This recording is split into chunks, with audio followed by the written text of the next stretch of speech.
주께서 내 원수의 목전에서 내게 상을 차려주시고 기름을 내 머리에 부으셨으니 내 잔이 넘치나이다.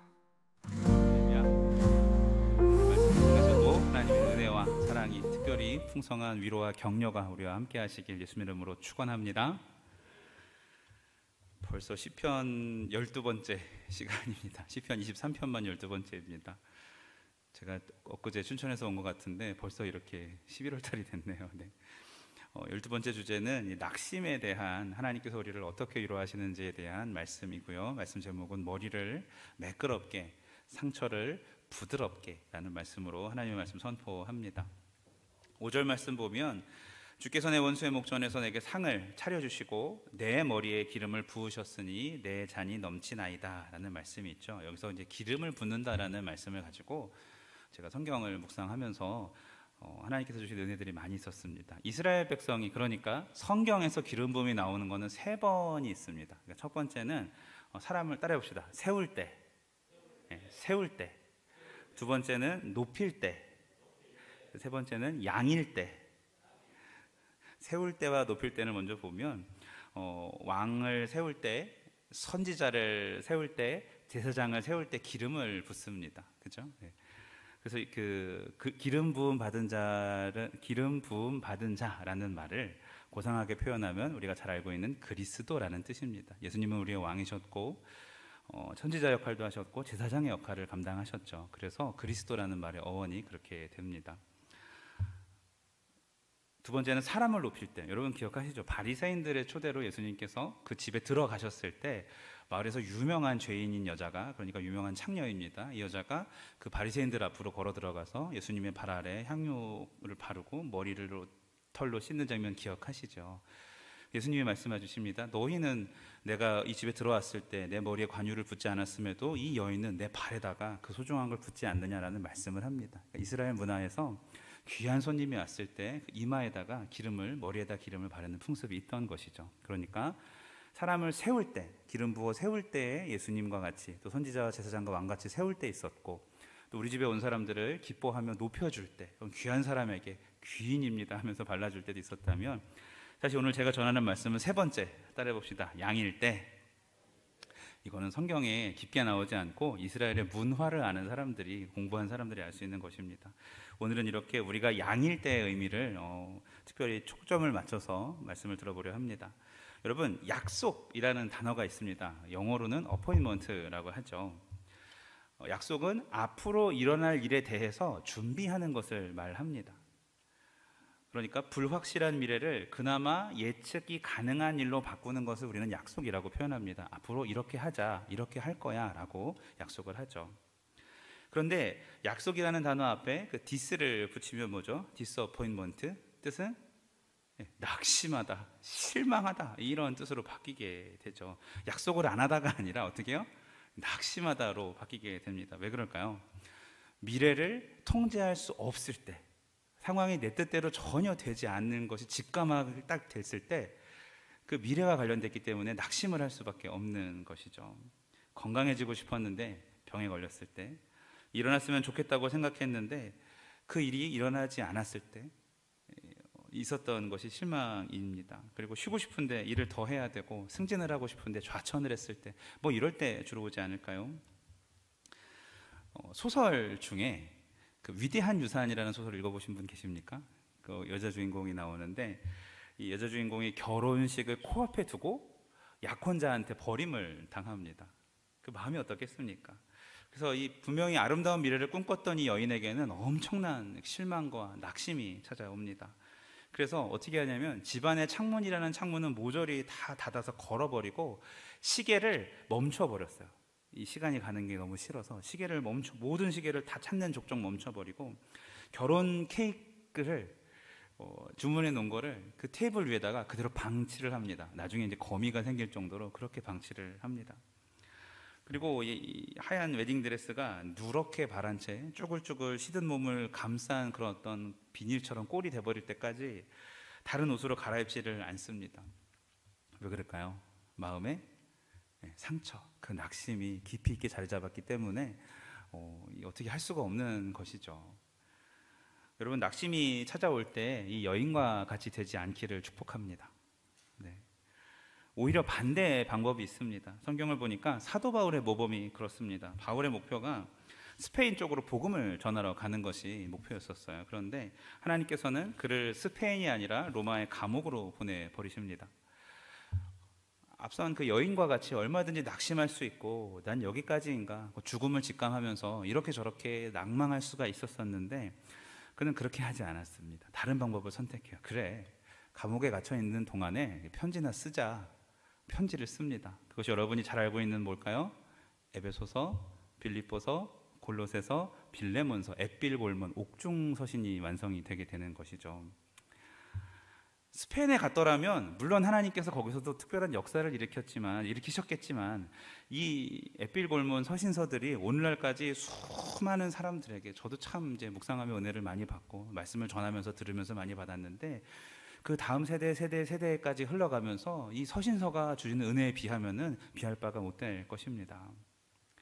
우리도 이 바울과 같은 자리에 머문 적이 있을 것입니다. 누구보다 더 뜨거운 마음으로 어떤 일이 이루어져 가기를, 하나님께서 이렇게 해주시기를, 대학에 합격하기를, 결혼을 잘 하기를, 독립하기를 이렇게 열망했지만 갑자기 뜻밖의 실직을 하게 되고 생각지 못했던 임신을 하게 되고 부모님의 갑작스러운 병환이 찾아왔던 적이 있으실 것입니다. 스페인은 사라지고 눈을 떠보니 로마 감옥이었더라, 이런 느낌이죠. 약속은 가고 디스어포인먼트, 낙심이 마음속에 들어옵니다. 여러분, 이럴 때 어떻게 대처하고 계십니까? 성경이 우리에게 무엇이 필요한지 잘 아시는 하나님께서 이럴 때 우리에게 어떻게 하시는지가 바로 오늘의 말씀입니다. 말씀 내용이 기름으로 내 머리에 바르셨으니, 기름을 부으셨으니, 이런 말씀이죠. 목사님, 낙심을 위로하는 것과 기름과 무슨 상관일까요? 이렇게 물어보는 분이 계실 수 있을 것 같은데, 양을 키우는 법을 공부해 보시는 분은 아실 수 있습니다. 다윗 당시에 이 목자들이 해충을 쫓아내기 위해서, 또 싸움을 막기 위해서, 또 상처를 치유하기 위해서 기름을 양에게 사용을 했었습니다. 먼저는 해충을 막는 일이 중요합니다.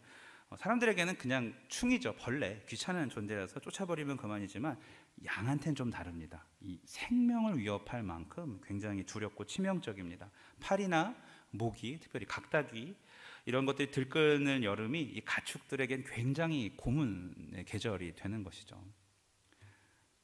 제가 이제 이 말씀을 준비하다가 예전에 군대에 있을 때에 오사단 그 전방 쪽에 있었는데 초병을 나갔습니다. 저 본대가 뒤에 있고 저랑 제 부사수랑 둘이 나가서 무슨 이렇게 몽글몽글 조그맣고 하얀 많은 꽃들이 핀 그런 밭이었던 것 같아요. 그래서 판초위라고 하죠. 돗자리 같은 거를 쫙 펴서 딱 놨는데 갑자기 하얗게 너무 예쁘게 뭐가 팍 떠오르는 거예요. 그래서 와, 꽃잎인가 하고 봤더니 다 모기였습니다.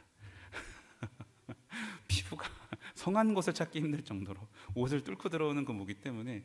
근데 군사는 그 자리를 이탈할 수 없다, 있다 없다.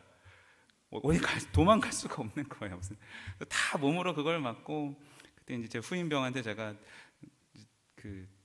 혹시 담배가 있으면 그거라도 펴서 좀 모기를 쫓아내봐라. 하나도 안 도망가더라고요. 그런 끔찍한 일을 겪었는데, 마찬가지입니다. 가축들의 입장에서 그런 것들이 얼마나 떨쳐낼 수 없는 고통일까요? 여러분, 가축대에게 모기향 쳐주는 사람 없지 않습니까? 특별히 이제 코파리 같은 경우는요, 이 양의 코 속에 있는 이 부드러운 점막이 있는데 여기다가 알을 낳습니다.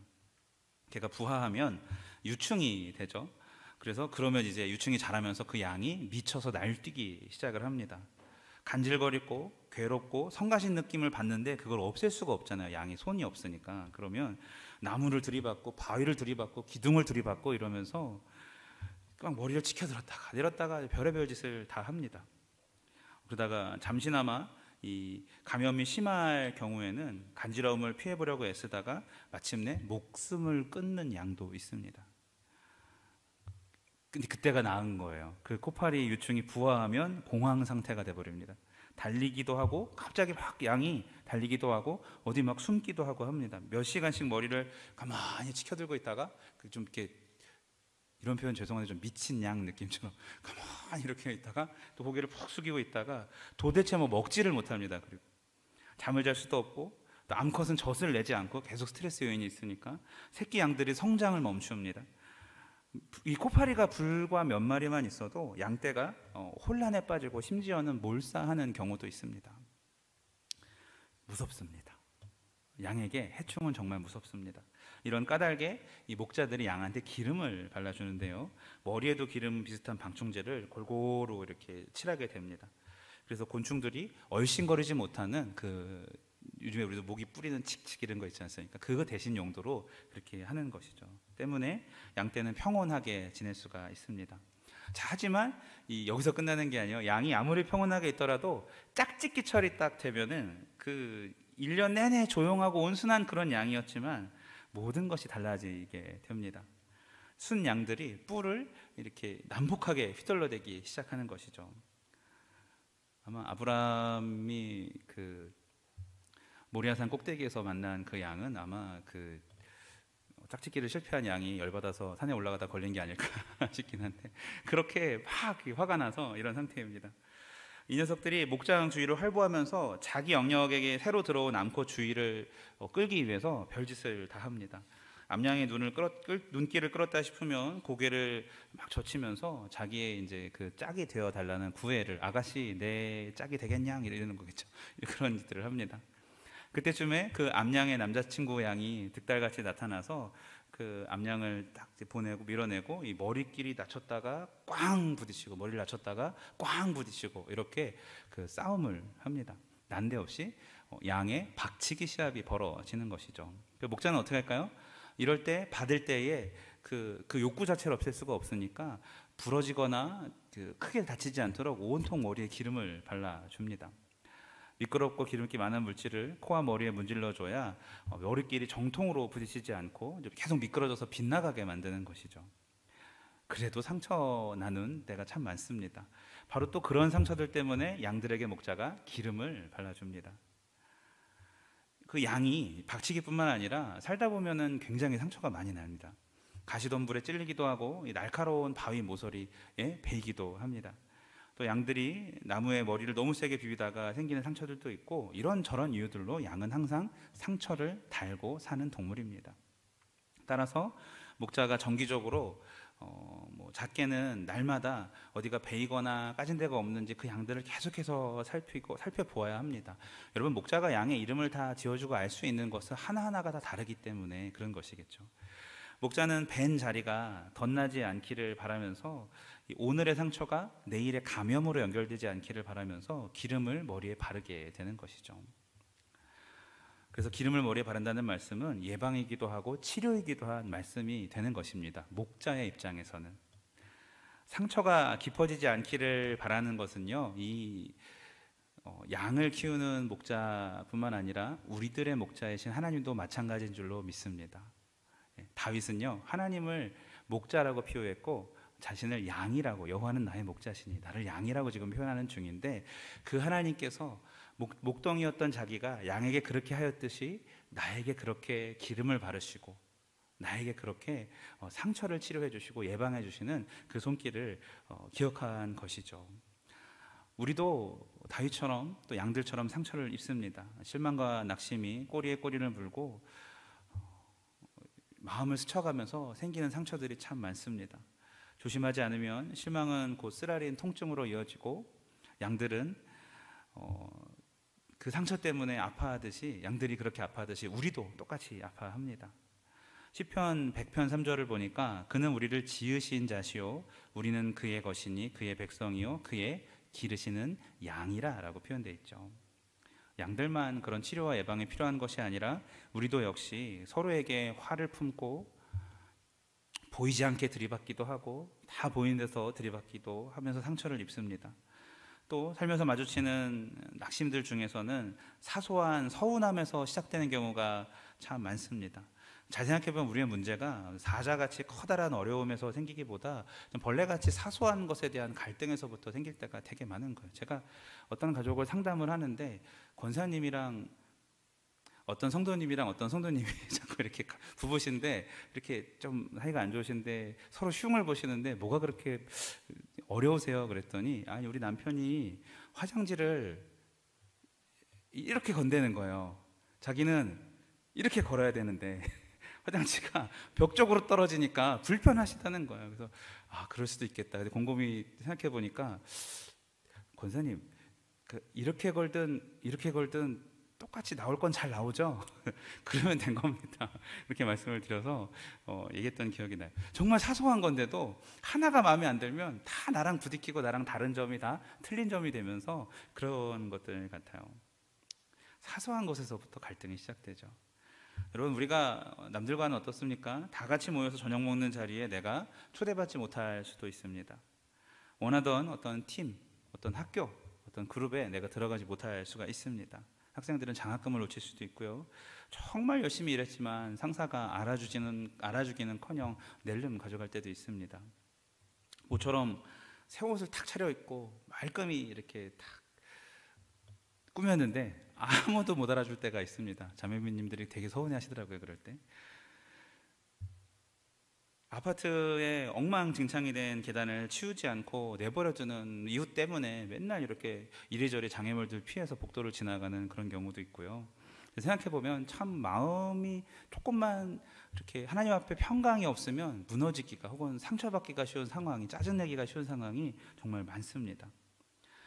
그래서 양들처럼 우리도 제대로 잠을 들지 못합니다. 잘 먹지도 못하고 다른 사람들을 들이받기도 하고 그렇습니다. 그러니까 아무리 선해 보이던 사람도 이런 상황에 빠지면 그렇게 좀 예민해지고 사람이 깐깐해지고 그렇게 되는 것 같아요. 제가 지금 집에 못 들어간 지 한 일주일이 넘었는데 사람이 예민해지고 깐깐해지고 그런 것 같아요. 수지가 코로나에 걸렸다는 사실을 목회자 세미나 가서 알게 됐고, 제가 집에 가서 얼마 오면은 많은 사람들에게 참사가 일어날 수 있을 것 같아서 계속 이제 노숙 아니고 교숙을 하고 있는데 그러다 보니까 잠을 제대로 못 자니까 되게 예민해지고 깐깐해지고 내가 조심해야겠다 그 생각이 들더라고요. 그렇게 목회에 가가지고 은혜를 많이 받고 교회 오는 게 그렇게 행복했는데 잠 며칠 제대로 못 잤다고 사람이 되게 예민해지고 힘들어지더라고요. 보면서 진짜 별거 아니구나. 목사가 이렇습니다. 네. 안타깝습니다. 우리 그래요. 참 야박하죠. 우리의 신앙이, 우리 중심이 우리의 몸과 우리의 환경을 어떤 사나 네가 무엇이냐, 수르바벨 앞에 낮아질지어다, 다 그렇게 깔아뭉개고 이겼으면 좋겠는데 몸만 조금 나빠지고 조금 좀 불편한 일이 생기면 그게 그렇게 나를 힘들게 하고 나도 모르게 내 영성을 갉아먹고 있음을 봅니다. 양떼의 경우에서 보듯이 하여튼 우리들의 모든 상처는 사실 살다 보면 자연스럽게 생기는 것들인 것 같아요. 하지만 양떼들보다 더 심각한 상처도 많이 있습니다. 그들은 가시나 엉겅퀴, 바위 자기들끼리 부딪혀서 상처였지만 우리는 노쇠하고 병들고 죽음을 향해 가는 것을 인지하는 이런 여러 가지 것들에 이렇게 맞닥뜨리게 되죠. 또 배신과 불의한 일을 겪으면 정말 견디기 어렵기도 합니다. 그래도 참 감사한 것이 하나 있는데 그 하나가 가장 큰 것이죠. 양에게 목자가 있듯이 우리에게도 목자가 있는 것임을 여러분 기억하시기 바랍니다. 방금 읽었던 시편 103편 100편 3절 말씀처럼 우리는 그의 것이니 그의 백성이요 그의 기르시는 양이라라고 우리 친히 목자가 되신다고 하나님 말씀하셨습니다. 또 복음서들이 한결같이 가르치시는 것은 예수 그리스도가 너희의 선한 목자다라는 사실입니다. 할렐루야. 예수님께서도 자기 제자들을 보호하시기 위해 기름을 그렇게 잘 발라주셨습니다. 제가 다시 이제 이 관점으로 복음서를 보니까 그래요. 먼저는 새벽마다 기도하셨습니다. 제자들을 파송하기 전에 단단히 채비를 두씩 보내면서 이렇게 저렇게 기름을 미리 발라주시는 거죠. 가면 이렇게 만날 것이다 라고 얘기하셨습니다. 또 제자들이 이해를 못하니까 그 비유를 풀어서 설명해 주시기도 하고 그렇게 그들의 입장에서 그들을 위해서 계속 발라주시더라고요. 기름을. 또 제자들의 사이에 시비를 멈추게 하시기도 하고 두려움을 잠재워 주시기도 하고 그냥 단지 나를 따르는 제자들을 강하게 훈련만 시키는 것이 아니라 그들의 입장에서 그들이 이해할 수 있도록 계속해서 기름을 발라주시고 상한 마음을 치료해 주시고 두려운 마음을 미리미리 이렇게 잠재워 주시고 이런 일들을 참 많이 하셨더라고요. 선한 목자시니까 제자들이 낙심하지 않도록 계속해서 그러시더라고요. 예수님께서는 상처를 막으셨을 뿐만 아니라 다친 곳을 치유하시기도 합니다. 안 못 보는 이들의 눈을, 중풍병 걸린 자들을, 또 난인성 과부의 아들을 여러분 한두 가지입니까 기적들이. 다 그렇게 치료하시고 관계적인 문제, 육신적인 문제, 정서적인 문제, 영적인 문제의 주인이 되어서 모든 것을 다 고쳐주십니다. 또 돌보십니다. 진리를 찾는 니고데모의 마음을 만져주시고 삭개오의 열정과 열린 그 마음을 만져주시고 막달라 마리아의 상한 마음을 만져주십니다. 글로바의 혼란스러운 마음도 만져주시고 바울의 완고한 마음과 베드로의 통회하는 마음도 다 만져주십니다. 내치고 거절하고 그거 아니야라고 말하지 않으시고 그들이 그 자리에서 하나님을 인정하기 시작할 때 예수님께서는 그 모든 것들을 다 만져주시고 안아주십니다. 오늘 밤 우리의 마음도 만져주시는 줄로 믿습니다. 오늘 밤 나의 마음을 하나님께서 지금 만져주시는 줄로 믿습니다. 사랑하는 여러분, 다윗이 주께서 내 머리에 기름을 바르셨다, 부으셨다라는 이 표현은 다양한 만지심과 다양한 치유하심의 고백인 것을 기억하시길 바랍니다. 물론 사람을 아까 얘기했듯이 세울 때나 높일 때도 하나님이 나를 귀하게 여기셨다, 다 이런 표현도 물론 그 안에 있지만 저는 목동으로서의 목자이신 주님께서 이 다윗에게 그렇게 하심을 다윗이 기억했다고 또한 생각합니다. 그분은 지금도 사람들의 그릇된 욕심과 사상으로 피 흘리는 이 세상의 수많은 전쟁터에서 사람들을 돌보시는 역사의 치료자이심과 동시에 우리의 작은 골방에서 나의 상처에 대해 은밀하게 응답하시는 하나님이심을 믿습니다. 성경을 보니까 주님은 결혼식장에 포도주를 마련해 주시는 일까지도 살피시는 분이십니다. 그게 뭐라고? 첫 번째 기적을 그렇게 하시지 않습니까? 베드로의 세금 문제에도 관심을 가지고 동전을 마련해 주셨습니다. 또 우물가에 그 땡볕에 찾아간 한 여인이 그 여인을 만나려고 제자들 다 마트에 장보러 보내고 이렇게 혼자 찾아가가지고 그 여인 만나셨던 예수님은요, 우리의 상처와 우리의 아픔과 우리의 근심에 관심이 있는 분인 줄로 믿습니다. 뚜벅뚜벅 걸어오셔서 정말 물처럼 흩어져 있는 우리들을 잘 모아 세워주시고 끌어안아 주시는 하나님께서 오늘 밤 역사하십니다. 하나님께서 이렇게 우리의 일상에 관심을 가지시고 세밀하게 돌보고 계심을 믿으시길 바랍니다. 우리가 할 일은 넘치는 소망과 또 하나님 없으면 안 돼요 라고 하는 가난한 심령을 가지고 그분 앞에 서는 것입니다. 마음의 소원들을 아뢰고 하나님의 의를 구하며 하나님의 때를 구하면서 주가 일하시네 찬양하는 저 여러분 되시길 바랍니다. 스페인 선교 대신에 로마 감옥을 주신다 해도 한번 받아들여 보도록 합시다. 나에게 왜 일이 일어났는가 라고 생각하기 전에 하나님의 뜻에 순종하길 소망하는 마음으로, 결국은 그것이 나에게 바르는 기름 바름의 시작이고 나와 하나님과 깊은 관계의 시작이고 또 하나님의 회복의 시작인 것을 여러분 기억하시고 한번 하나님께서 머물러 감옥에 들어가라 해보시면 믿음으로 그 길을 한번 선택해 보시길 바랍니다. 무조건 나는 잘 돼야 되고 무조건 짱짱해야 되고 성공해야 되고 이런 번영주의 말고 하나님이 원하시면 우리 찬양 잘 하시잖아요. 어디에도 가겠다고, 불에든지 물에든지 가겠다고. 그만큼 우리 입술의 고백을 삶으로 살아내시는 저 여러분 되시길 축복합니다. 그 자리가 우리가 힘들 때, 우리가 하나님의 도움이 절대적으로 필요할 때 하나님은 이미 준비하고 계시고 이미 우리를 안아주실 준비가 되신 분이심을 기억하셔야 합니다. 그래서 하나님께서 밤낮 택한 백성들이 부르짖을 때 그 원한을 풀어주시고 오래 참지 않으시는 분이라고 성경에 나와 있죠. 이것을 의지하여서 더욱 주님께 맡기는 저와 여러분 되시길 바랍니다.